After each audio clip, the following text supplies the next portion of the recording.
Now, the opposition lock horns with the centre over Republic Day tunes. In fact, the government's decision to include more Indian tunes this Republic Day during the Breathing Retreat ceremony continues to spark political discord.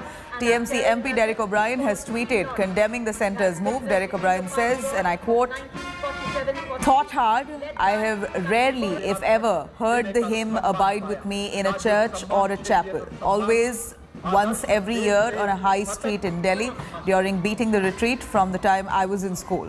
But then what else can one expect from the creators of Good Governance Day?" Sources in the government have yesterday in fact reacted on removing Abide With Me hymn from Republic Day dress rehearsals, revealed that it wants to promote more Indian tunes, keeping the Azadi Ka Amrit Mahotsav in sight.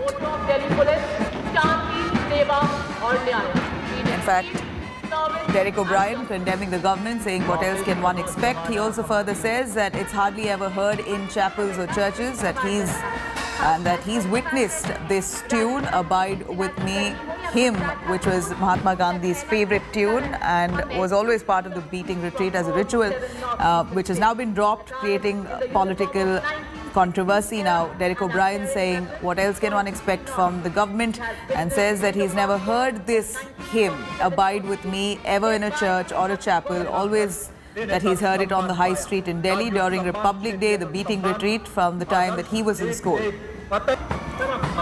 Let me cut across to Suryagni Roy, joining us live for more on that. Suryagni, take us through what Derek O'Brien has to say, his grouse over dropping the hymn Abide With Me on Republic Day.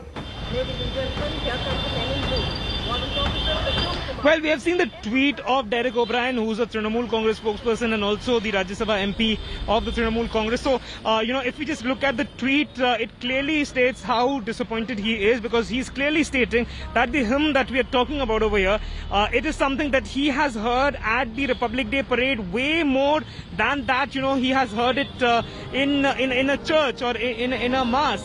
So this clearly, it's a new topic of war between the Trinamool Congress and the BJP-led central government. And let us, just recall the past 10 days where we have seen a huge war between the state and the centre over not just one particular issue, that was the Netaji tableau or the Netaji statue, but also with the IAS civil servant, the changing of rules of the civil servants. And right now it's on this particular hymn. Now many political parties have lashed out on the central. However, we still do not know whether this hymn would be, would be stopped, will not be used in the parade or not. But there is a right-on attack from the Trinamool MP at the central government regarding this particular issue. Back to you, Nabila. Suryagni, thank you very much for giving us those details. Now, we know that the government has, of course, on the other hand, clarified on dropping the hymn Abide With Me from the Beating Retreat. Sources say that the government wants to include maximum number of Indian tunes. Meanwhile, the opposition, of course, expressing their displeasure with this move. Here's what transpired.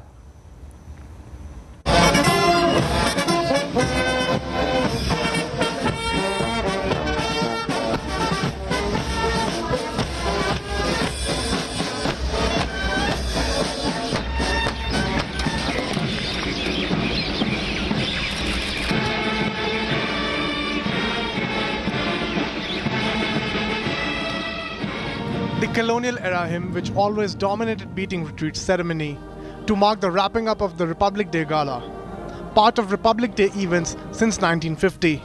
It will no longer be heard this year. Replaced with indigenous patriotic tunes, many of which are from Bollywood, and have captivated India's collective psyche for long. Abide With Me is said to be Mahatma Gandhi's favorite tune.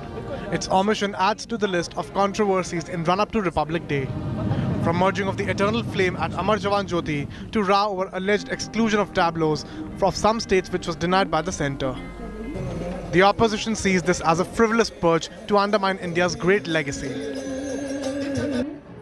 It's very, very sad that in the 75th year of our independence, the government should decide to abandon the hymn Abide With Me.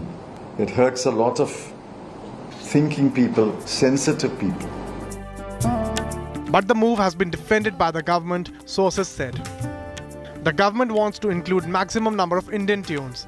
This year, being the historic Azadi Ka Amrit Mahotsav, playing of the Indian tunes is considered more appropriate. "Ae Mere Watan Ke Logo" is an Indian tune and pays respect to all who laid their lives for the safety and integrity of the nation, India. In another change to Republic Day celebrations, the government had decided to start the events from Sunday to include Netaji Subhash Chandra Bose's birthday in the gala. So on 26th of January, the sun will set over the Raisina Hills with a different tune resonating in the air. Bureau Report, India Today.